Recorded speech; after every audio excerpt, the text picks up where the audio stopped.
Hello and welcome to another exciting segment of Judah Vision. I'm Judah. I'm your host and best-selling author of the Sacred Scroll of Seven Seals book series, only available on Amazon.com. My books are available in both print and digital copy for your enjoyment.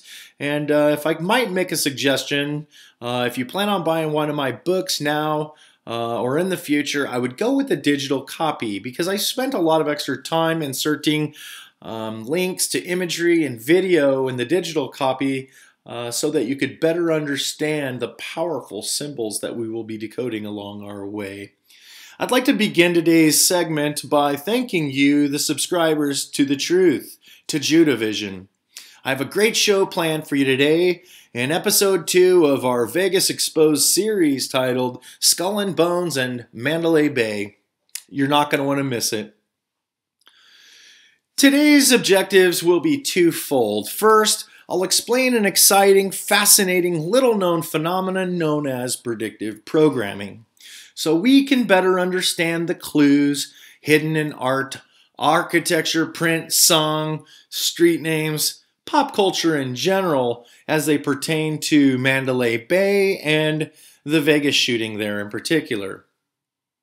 Our second objective today will be to establish a strong skull and bones connection to Mandalay Bay and to Mandalay Bay's Delano Tower in particular. And if you don't know who these evil fellows are, the Order of Skull and Bones is a 15-man fraternity, also known as a secret society, who practices a terrible thing called controlled conflict, in which they create scripted crises, financial crises, and war from which to profit, the synthesis of which has created your very reality. But we'll learn more about that along the way. The best way to explain predictive programming, our first objective, is to read an excerpt from the sequel to my book, Sacred Scroll of Seven Seals, Back Upright.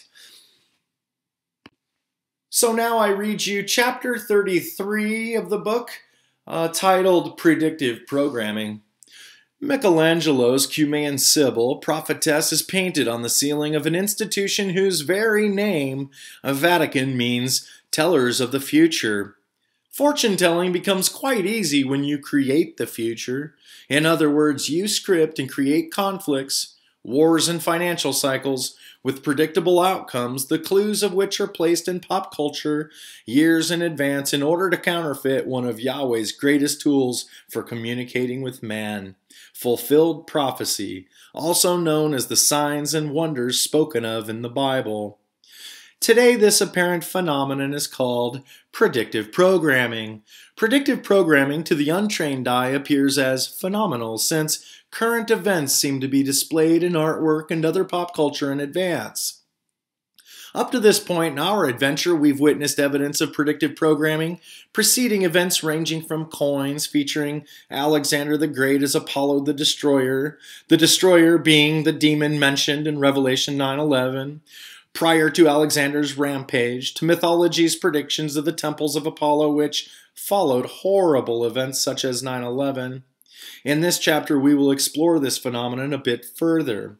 For example, a fellow named Morgan Robertson penned a book which foretold the sinking of the Titanic 14 years before it capsized.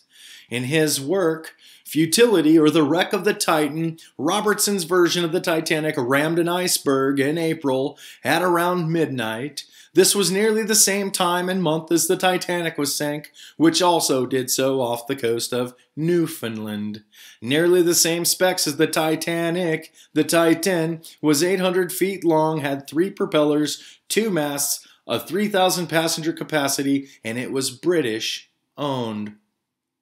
The Titan, too, was billed as unsinkable, and the poor passengers on this fictional Titanic also ran out of lifeboats.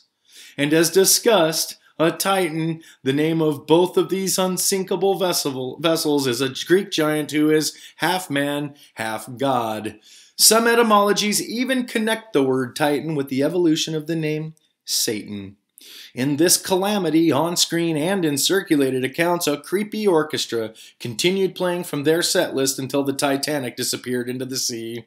This stinky story too seems to be more spittle in the public eye, since it was their beloved Nero who continued playing his fiddle as Rome burned to the ground, just as did the band aboard the scuttled Titanic as she inhaled her last great gulp of salt water. The creepy fiddle story is merely more homage paid to their precious Rome. Eyewitness reports differ concerning the last song played by the band as the Titanic slipped into her watery grave, but the running story cites that they finished with a hymn titled "Nearer, My God, to Thee," which is about Jacob's ladder, the Bible account describing the mechanism which creates titans. Wallace Hartley's violin, which was no Strat, was supposedly fished from the briny Atlantic during the mayhem, and in 2006, Hartley's Eldritch violin fetched 1.7 million American dollars at auction. Which brings us to our very first Vegas shooting predictive programming clue. Our first example of predictive programming is this image, which was captured from the video for Jason Aldean's hit song which signaled the Bedlam in Vegas, titled "They Don't Know." And I know what you're thinking already. Boy, that sea chest looks like a great place to lug a few dozen AR-15s and take them up a service elevator to the top of a tower. But moreover, what I'd like to muse your attention to is the little bumper sticker there that reads Titanic right above the terrible statement. And I want you to know that I wrote this book before I even watched this video. I didn't have time to get into the video too much at that time. And this little piece of predictive programming is what I like to refer to as reverse predictive programming. So in other words, this is a way that the order would throw something they already did in your face. And though the video itself serves as predictive programming, which predicted the Vegas shooting itself several years before it had occurred. Again, I'd like to point out the reverse predictive programming in the video too. And there's a ton more predictive programming in here, which unfortunately today we won't go over because we have to build the strong foundation upon which we can stand so we can understand the way that these people operate. But never fear, we're gonna decode some pretty crazy programming today. So hang in here with me. I surmise that the Titanic sticker was sourced from MGM's Titanic exhibit at Luxor, in which they feature the evidence of calamities engineered by their forefathers. And finally, in this video, what I'd like to bring your attention to is the final slide of the video, and the final scene is another little scary piece of predictive programming in which they let you know that what happened in the streets of Vegas is coming to a city near you. Now, I don't know if this video is quite as impactful to you as it is to me, not knowing the rest of predictive programming surrounding this, but very soon this statement should petrify you. Now, our next piece of predictive programming that we will study will be the Da Vinci Code, another literary example. And in the beginning of the Da Vinci Code, the lead character finds a little clue in the Mona Lisa, and he's a supposed symbologist. But let me tell you, these little clues are far more prolific than you think they are, and they tell a lot more than this mind mush would like you to think. I am going to show you painting after painting after painting in this series, which are damnatory evidence of this apocalyptic conspiracy. And it's almost so much that you'll believe, just as I do, that these people wanted to be found. Again, for controlled conflict. They know what will happen when it's found, and I don't know what's going to happen yet, but I can tell you that whatever it is, as I write in my books, they're prepared for it, and we're not.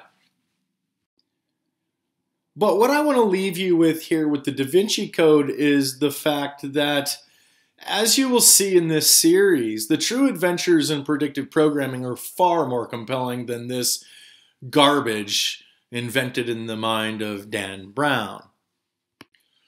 I recently traveled to Vegas to Mandalay Bay to hunt for said predictive programming clues, and I didn't expect to find much there, as Vegas is such a patchwork of of occult symbology. I thought it would just be so much, it would be a sensory overload. So in other words, it'd be everywhere, pointing in every different direction. But what I found was, I was shocked. It was very, very concentrated and telling. And again, we'll follow these clues along this series, and you'll be able to see what I found. And beside the terrible evil, the terrible witchcraft I found hidden in Delano Tower, I discovered that the Vegas shooting was the greatest predictive programming event ever scripted. After all, in the trailer to this series, we discovered that this shooting was programmed onto our US $1 bill. Perhaps the most published piece of imagery of all time, which makes this powerful. And they did this in order to throw this event in our faces nearly 100 years prior to the event. And I also need to tell you, as we go forward, we'll learn this later, and I'm getting ahead of myself, but this is considered votive work. It's artistic, devotional work. And so they use, the actual paintings are a form of witchcraft, and they're required to use these elements of what they plan on doing because their intent is highly focused on, just as in a spell or something like that, where they're trying to manifest something by concentrating upon it. At this time, I would like to submit two pieces of evidence to you, the viewers. Number one, the word one is written in a similar font as it appears on our dollar bill, also flashed on Mandalay Bay's marquee sign as the shooting occurred. And I would also like for you to notice, it is of course in a similar font, but it's also shaded similarly on the marquee sign as it is on the $1 bill, and it's in all caps. So there's several things that correspond between the two items there. And the victims bled to death just as they did in ancient times before a pyramid. But this pyramid displayed a lighted capstone, just as pictured on our dollar bill. That pyramid was added by none other than Franklin Delano Roosevelt, after whom Mandalay Bay's Delano Tower was named. To better understand the predictive programming surrounding the Vegas shooting, first I have to tell you my story, which is a scary story, I must warn you. But I must also tell you it has a very, very happy ending, if you're able to take the spiritual nexus in order to see it. 4 years ago, I began to study the opiate crisis, which led me to a gentleman named Warren Delano. Now, Warren Delano was the chief dope dealer for a company called Russell & Company, who dealt the opium in the United States following the Civil War. Now, these opium distribution awards were simply golden tickets awarded to these elite families who we will learn go back to the royal crown. And Russell & Company was the evolution of a terrible company called East India Company that you've probably never heard of, but who's probably sculpted your reality and our world history more than any other entity on this planet. This terrible company, East India Company, dealt opium around the world for hundreds of years, and in another form, for thousands of years, believe it or not, as I found out in my book, Sacred Scroll of Seven Seals. But in particular, without getting too crazy into it, East India Company, right before America was formed and settled, East India Company waged some wars against China and India in order to take over their opium stronghold. And when they subjugated the country of India, they turned all their citizens into slaves. And these slaves, most of them were responsible for growing this opium in place of their life-sustaining cereal crops, which led to the famine, which killed over 100 million Eastern Indians. Now, along with dope dealing, the Order of Skull and Bones lineage was also busy dealing slaves. Not some of the slaves, they dealt all of the slaves around the world. Cartels like these don't allow competition.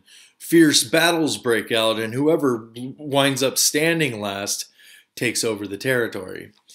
And in this case, it's the descendants of East India Company who are dealing your dope to you in the form of prescriptions today. And as a matter of fact, it was Franklin Delano Roosevelt who was mostly responsible for that. But again, you got to go to my books to learn that.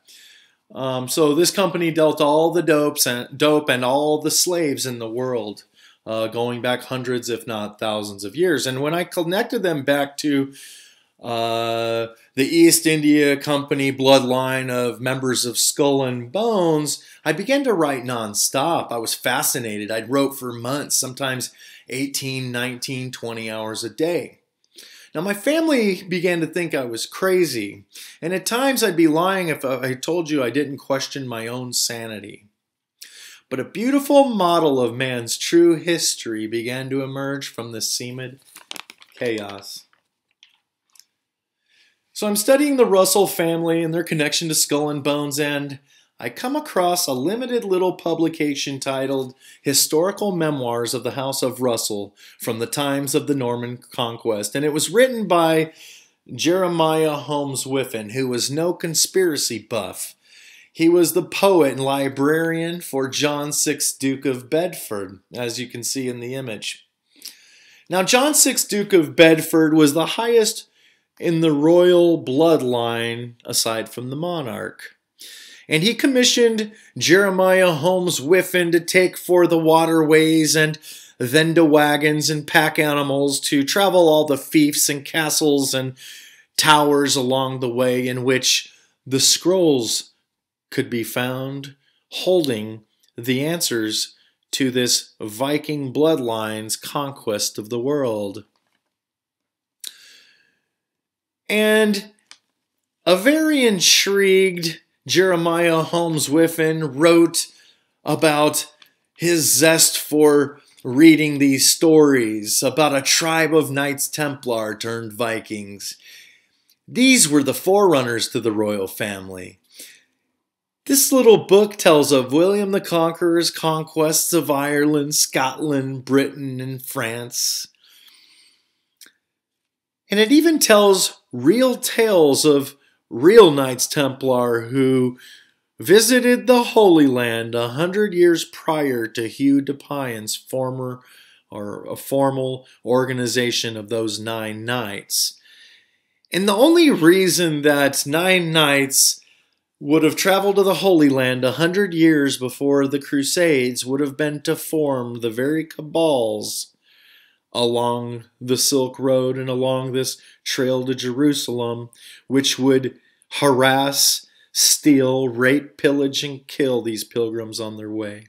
So in other words, this Skull and Bones controlled conflict had been practiced a long time ago by the Crusaders, by the Knights Templar. In short, this Russell Memoirs book identified the Order of Skull and Bones as a modern evolution of the Knights Templar. My research of the Russells who founded Skull and Bones produced my book, Sacred Scrolls of 7 Seals, which went bestseller. My family, by the way, was no longer thinking I was crazy. Now they were just scared. Now, going back to the beginning of my life as Judah, conspiracy writer, back then I frequented Las Vegas, and my interest in Mandalay Bay began one day while flying into Vegas.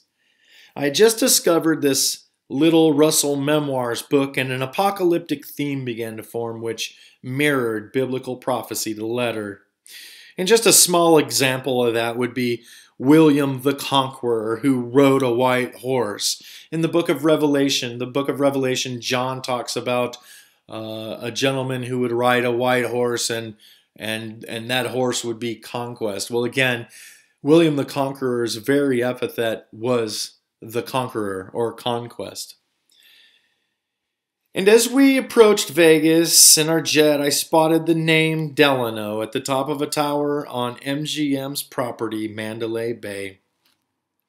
Same golden facade, identical. And I want to remind you, this was a few years before the shooting. And considering Delano to be an unusual name, I first searched a map of the property only to discover that it sits on a Russell Road. And remembering that William Huntington Russell formed the Order of Skull and Bones, along with another William Howard Taft, another presidential bloodliner, I was intrigued, to say the least. And I would like to remind you that this name William, which comes up a lot in my books, was invented by whoever named William the Conqueror, because that was the first time the name William had ever been used, which means need a helmet, which he will need at the end of this story, if you believe what I believe. A frenzy of genealogy ensued, only to find that all presidents are related. Yes, even Obama and Trump, and Hillary, for that matter, are all related. And they, in turn, are in bloodline with the royal crown. This is the true purpose of the so-called vetting process, to make sure that both of your two choices are in line and bloodline with the royal crown. And the next time that you're thinking about defending one of these clowns on Facebook, I'd like for you to remember that these people have scripted your very reality. And if you're jumping in behind them and campaigning for them, this whole system is still working. Which wouldn't be so bad if that whole apocalyptic thing wasn't looming over us. Research of Warren Delano causes me to write day and night for years. This is a recap, which led me to my pseudonym Judah and my bestseller, Sacred Scroll of Seven Seals. Then I spot a Delano Tower on Mandalay Bay's property 4 years before the shooting while flying into McCarran Airport in Vegas. I then began to research the Russell Delano Skull and Bones connection to Mandalay Bay's Delano Tower. There's even an incorporated town nearby named Whitney, another powerful Skull and Bones name. Another unincorporated town, Winchester, Nevada, stealthily sits nearby. Another Skull and Bones construct with which they've spilled blood on every continent. So imagine my lack of surprise when I'm again writing my book, Back Upright, writing about Warren Delano, and shots ring out from a tower on the property on Mandalay Bay, right in front of Delano Tower. But I was writing Back Upright at the time, so I put further research of the Vegas shooting on the back burner. But I had enough research together for one chapter in Back Upright, if you're interested in buying that book and taking a look. As you can see, I now had a solid foundation upon which to warrant a trip to Vegas to Mandalay Bay to snoop around Delano Tower, which had been drawing me in. I felt like Richard Dreyfuss in that movie Close Encounters of the Third Kind, where Devil's Tower magnifies him powerfully, compelling him to visit the spot. Richard in the movie couldn't speak with his family because he was too despondent as he built imitations of the tower, replicas of the tower, and his mashed potatoes as he ignored them during dinner. Later shoveling wheelbarrows full of material into his own living room to build a copy of this. I felt a lot like that, and my work mirrored that in a way because I too grew despondent towards my family. But just like it did Richard Dreyfuss, the Devil's Tower on Mandalay Bay's property wound up drawing me in. I really didn't expect to find anything there. Being Las Vegas, Sin City, I figured there would be occult symbolism everywhere. I thought it would be a sensory overload of demonic symbolism. But what I found at Delano Tower is disturbing. And as you will see, A very concise breadcrumb trail of clues hidden in art, architecture, print, and pop culture all point to a satanic conspiracy to bring about the end of the world, the rise of a sun god. And whether or not you subscribe to the spiritual model set forth by the perpetrators of this evil is immaterial. They believe it. And this should disturb you. The devil, even if he only exists as a human construct, is no one to tolerate if society is to continue. And when I tell you that the predictive programming at Mandalay Bay was prolific, I stress to you that this is the greatest predictive programming event of all time. And at the tip of this iceberg of evidence, hauntingly, as mentioned, Michael Jackson's "One," conspicuously placed on our $1 bill, flashed on the marquee on Mandalay's front signage as the victims bled to death before a pyramid. And as also mentioned, Franklin Delano Roosevelt added that pyramid along with the Latin phrase Novus Ordo Seclorum, meaning a new order for the ages. Now, when I read all these old books, which created the thesis for my book, which found this group of sinister, controlled conflictors who caused this, when I began studying them, I realized that when they talk about their order, they're talking about their bloodline. And when they talk about a new order of the ages, you're not included. I don't care how important you think you are, even if you're a billionaire. If you're not a billionaire with the same philosophies, intentions, and participation in these sinister little groups, you're not going. So I wouldn't get too excited about this new order for the ages. And I will prove to you beyond the shadow of a doubt that this event, this human sacrifice planned for nearly 100 years, signals the rise of this one world ruler. The final capstone of the Tower of Babel, which went unfinished so long ago, has now been set. Together, you and I will embark on an adventure of a lifetime to decode our world history using the many deep layers of symbolism and predictive programming surrounding the tragical ritual human sacrifice that is the Vegas shooting, the 9/1 Harvest Festival. And I suppose that this would make as good a time as any to let you know that the very theme at this theme casino in Las Vegas on the Vegas Strip is to celebrate East India Company's stronghold in Burma, which is now the hub of Buddhism. To better understand the concepts seen in this video, please watch my other video, How Mandalay Bay's Delano Tower Got Its Name. And if you want to better understand this series as we go, please watch the other videos. Like, subscribe, and comment to those as well as this one.